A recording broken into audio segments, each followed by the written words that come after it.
નમસ્કાર, આપ જોઈ રહ્યા છો સ્વતંત્રતા ભારત સમાચાર। હું છું આપની સાથે ગુણવંત સરવૈયા। સોમવાર બપોર પછી સોશિયલ મીડિયા અને અન્ય માધ્યમોમાં ફેલાયેલી અફવાઓને કારણે અમદાવાદ શહેરમાં પેટ્રોલ અને ડીઝલ પુરાવા માટે મોટી સંખ્યામાં વાહન ચાલકો પેટ્રોલ પંપ પર ઉમટી પડ્યા હતા।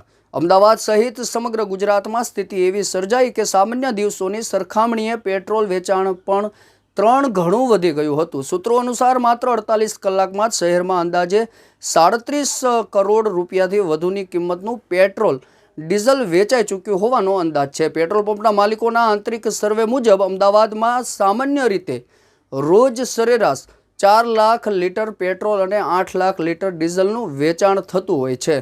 જોકે સોમવાર અને મંગળવારે આ આંકડો આસમાને પહોંચી ગયો છે।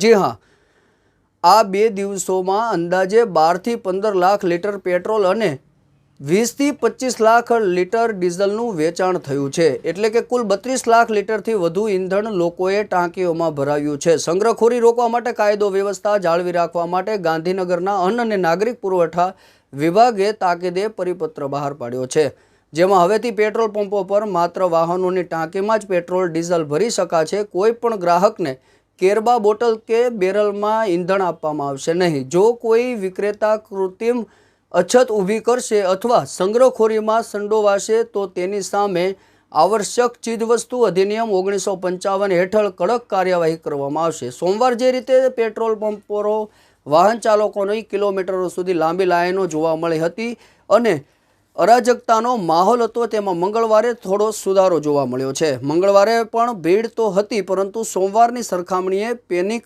ઓછું હતું। કેટલાક પેટ્રોલ પંપો પર સ્ટોક પૂરો થયો હોવાની ભીતિને પગલે વાહન દીઠ 100 રૂપિયાનું પેટ્રોલ આપવા માટે અસ્વીકાર કરવામાં આવ્યો, જેથી ભીડમાં નિયંત્રણ લાવી શકાય। રાજ્યમાં પેટ્રોલ અને ડીઝલનો પૂરતો જથ્થો ઉપલબ્ધ છે। તમામ ડેપો અને જો કે સરકાર દ્વારા અપીલ કરવામાં આવી છે કે રિફાઇનરીઓ દ્વારા નિયમિત સપ્લાય ચાલુ છે, તેથી નાગરિકોને ખોટી અફવાઓથી દોરાઈને પેનિક બાઇન્ડ કરવું નહીં।